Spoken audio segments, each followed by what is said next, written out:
Hello दोस्तों, मैं हूं MRAMG मोटिवेशन स्पीकर। आपके लिए लेकर आया हूं कि ब्रह्म मुहूर्त में उठना इतना खास क्यों माना जाता है। गौतम बुद्ध की कहानी समुद्र में उठने वाली लहरों के सामने किनारे पर एक गुरु का बड़ा ही अद्भुत आश्रम था। जितना अनुभूति आश्रम था, उससे कहीं ज्यादा अद्भुत वहां पर रहने वाले गुरु थे। उस सन्यासी ने अपना पूरा जीवन विज्ञान और अध्यात्म के नाम पर लिख दिया था। संध समय पास के ही गांव से कुछ युवक उस सन्यासी के उपदेश सुनने के लिए उस आश्रम में पहुंच जाते थे। एक दिन संध्या उपदेश में एक युवक ने गुरु से एक सवाल किया।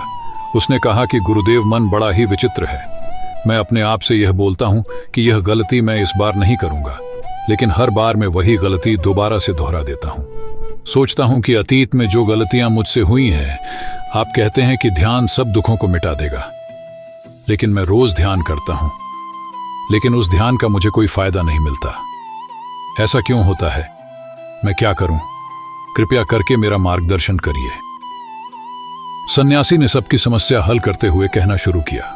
उन्होंने बताया कि शुरुआती ध्यान सबसे ज्यादा कठिन होता है, क्योंकि शुरुआत में व्यक्ति के मन को आदत नहीं होती है।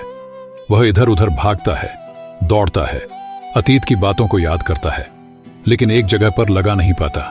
एक जगह प्राचीन समय में जब भी कोई शिष्य अपने गुरु के पास ध्यान सीखने के लिए आता था, तो वह गुरु उस शिष्य को ब्रह्म मुहूर्त में ध्यान लगाने के लिए कहा करते थे, क्योंकि ब्रह्म मुहूर्त सृजन का समय होता है। इस समय सारी प्रकृति एक नए दिन की शुरुआत करती है। पक्षी पदों पर कलरव करने लगते हैं और मुर्गे बांग देने लगते हैं। कमल खिल उठता है और पूरी प्रकृति एक सौंदर्य से भर जाती है। प्राचीन शास्त्रों के अनुसार 24 घंटों को 30 मुहूर्त में बांटा गया है, जिसमें हर एक मुहूर्त 48 मिनट का होता है।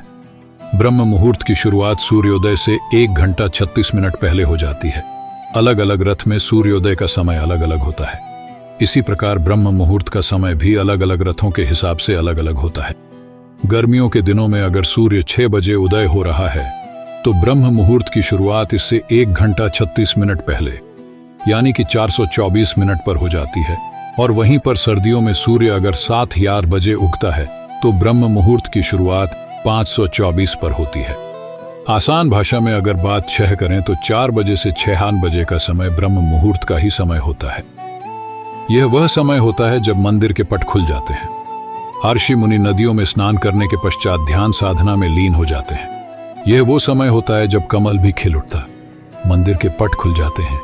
चलिए विस्तार से समझते हैं कि इस समय हमारे शरीर में क्या बदलाव आते हैं।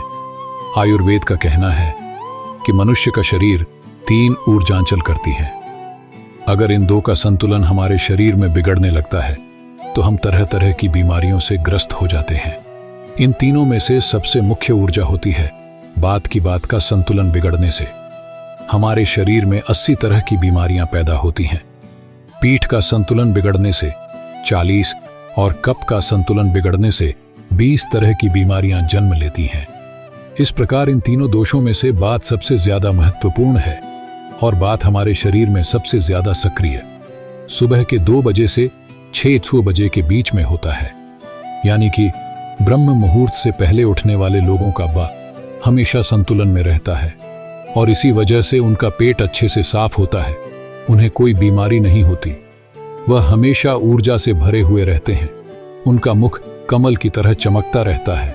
उनमें असीम सौंदर्य पैदा हो जाता है। ब्रह्म मुहूर्त में उठने वाले लोग हमेशा आनंद में रहते हैं और किसी भी काम को ध्यान बना लेते हैं। जो भी बुद्धिमान आदमी होता है, वह इस समय को व्यर्थ नहीं गवाता। अष्टांग हृदय, जो कि आयुर्वेद की एक श्रृंखला है, उसमें लिखा हुआ है कि खुद को जानने के लिए सबसे योग्य समय ब्रह्म मुहूर्त का ही होता है। जो लोग ध्यान में गहरे उतरना चाहते हैं, खुद की खोज करना चाहते हैं, उन लोगों के लिए ब्रह्म मुहूर्त का समय किसी वरदान से कम नहीं होता है। यह वह समय होता है जब पूरी प्रकृति एक नई शुरुआत करती है। इसीलिए जो अतीत होता है वह पीछे छूट जाता है दिन में, और किसी समय ध्यान करने से आपको विचार परेशान कर सकता सतह और आप ध्यान को लगा नहीं पाएंगे। लेकिन ब्रह्म मुहूर्त में जब दिन की शुरुआत होती है, तो आपका मन और मस्तिष्क पूरी तरह से खाली होता है, और ध्यान में उतर पाना उतना ही आसान होता चला जाता है। एक बार तथागत यानी कि बुद्ध के प्रिय शिष्य आनंद ने उनसे पूछा था कि है तथागत, ब्रह्म मुहूर्त का समय आपके लिए कितना महत्वपूर्ण होता है, इस पर तथागत हत्व नहीं है। लेकिन अगर आप अपने जीन में आनंद चाहते हैं, खुशी चाहते हैं, हमेशा ऊर्जा से भरा हुआ महसूस करना चाहते हैं, तो यह जरूरी हो जाता है कि बुद्धिमान की तरह आपको भी ब्रह्म मुहूर्त का पूरा उपयोग उठाना चाहिए। सभी युवक ध्यानपूर्वक सन्यासी की बातें सुन रहे थे। सन्यासी ने ब्रह्म मुहूर्त पर वैज्ञानिक दृष्टिकोण पेश करते हुए सभी युवकों को बताया कि हमारे मस्तिष्क के ऊपरी हिस्से पर पीनियल ग्लैंड मेलाटोनिन नाम का यह हार्मोन रिलीज करती उतने ही आनंदित हम रहते हैं। लेकिन जैसे ही हम सूर्य के संपर्क में आते हैं, यह मेलाटोनिन नाम का हार्मोन अपने आप नीचे गिरना चालू हो जाता है। और इसी वजह से जो लोग देर से उठते हैं, अक्सर ऐसे लोग बिना कोई कारण ही तनाव में रहते हैं। उन्हें खुद समझ में नहीं आता कि उनके अंदर तनाव किस बात का है। छोटी छोटी बातों पर गुस्सा आना, चिड़चिड़ापन, यह सारे स्वभाव उनके अंदर पाए जाते हैं। शरीर और मन मस्तिष्क की यह सारी प्रक्रिया मेलाटोनिन नाम के हार्मोन का पीनियल ग्लैंड द्वारा ठीक से रिलीज ना हो पाना। इसी के कारण कुछ इंसानों का भाव ऐसा हो जाता है। ब्रह्म मुहूर्त के बाद का मुहूर्त समुद्रम नाम से जाना जाता है, जिसमें शरीर और मन की मूवमेंट होती है। इस समय पीठ पर सूर्य की किरणें सीधी आती हैं और सेरोटोनिन नाम का एक हार्मोन रिलीज होता है, जो हमारे मन और मस्तिष्क में ऊर्जा पैदा करता है, एक ताजगी पैदा करता है, जिससे हम दिन के सभी काम कर पाते हैं। चरक संहिता में लिखा हुआ है कि जो व्यक्ति रोजाना ब्रह्म मुहूर्त में उठता है, उसकी उम्र बढ़ने की रफ्तार धीमी हो जाती है। यानी जिन लोगों के चेहरे पर समय से पहले झुर्रियां आने लगी हैं, उनके बाल पकने लगे हैं। ऐसे लोग अगर नियमित रूप से ब्रह्म मुहूर्त में जागने का अभ्यास करें, तो कुछ ही समय में वह पाएंगे कि उनके चेहरे की झुर्रियां और उनके बाल पूरी तरह से ठीक हो चुके हैं। एक युवक नए सन्यासी से सवाल किया कि गुरुदेव, कुछ लोग ब्रह्म मुहूर्त में नहीं उठ पाते हैं। ऐसे लोग किस प्रकार पर अमूर्त में उठने का अभ्यास कर सकते हैं? कृपया करके उसके बारे में मार्गदर्शन करें। सन्यासी ने कहना शुरू किया कि ब्रह्म मुहूर्त में जागने के लिए इस जरूरी हो जाता है कि पिछली रात्रि आप सही समय पर निद्रा में चले जाएं। अगर आप सही समय पर नींद नहीं लेंगे, तो आप ब्रह्म मुहूर्त में पूरी ऊर्जा के साथ नहीं उठ पाएंगे। आप ब्रह्म मुहूर्त में उठने के बाद भी थका थका महसूस करेंगे। आपको नींद आएंगी, झपकी आएंगी और आप पूरी तरह से ध्यान नहीं लगा पाएंगे। इसलिए जरूरी हो जाता है कि ब्रह्म मुहूर्त के राम का पूर्णतः उपयोग करने के लिए आप योग निद्रा का अभ्यास करें। योग निद्रा में नींद गहरी होती चली जाती है और कुछ ही समय में आपकी नींद पूरी हो जाती है।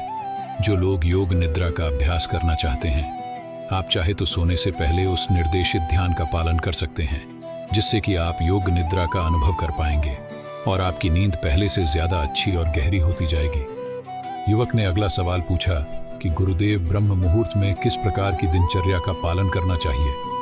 सुबह उठते ही सबसे पहले क्या करना चाहिए और किस प्रकार ब्रह्म मुहूर्त के समय का पूरी तरह से उपयोग करना चाहिए? सन्यासी ने सच को चेतावनी देते हुए समझाया कि जितने भी योगी महात्मा होते हैं, सन्यासी होते हैं, वह ब्रह्म मुहूर्त में स्नान और सोचते आदि करने के बाद सीधा ध्यान में बैठते हैं, क्योंकि इस समय ध्यान करना सबसे आसान होता है।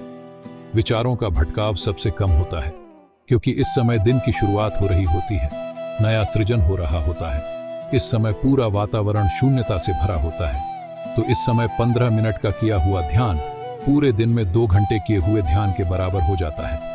आप सिर्फ 15 मिनट ध्यान करने के बाद वही अनुभव कर पाएंगे जो एक योगी, जो एक सन्यासी, जो एक महात्मा, जो एक गुरु गहरे ध्यान में जाने के बाद अनुभव करता है। तो सबसे पहले ब्रह्म मुहूर्त में उठने के बाद स्नान और सोच इत्यादि करने के बाद सीधे ध्यान में प्रवेश कर लें। कोई भी ध्यान आप कर रहे हो, किसी भी प्रकार का आप ध्यान कर रहे हो, इससे कोई मायने नहीं है। जिसका भी आप पालन करते हो, उसका ब्रह्म मुहूर्त में उठते ही पालन करने का अभ्यास करें और कुछ ही समय बाद आप खुद ही यह अनुभव करेंगे कि आप कितने गहरे आनंद को प्राप्त कर चुके हैं। आप इतने गहरे ध्यान को कभी अनुभव नहीं कर पाएंगे जितना गहरा ध्यान आप ब्रह्म मुहूर्त में अनुभव कर सकते हैं।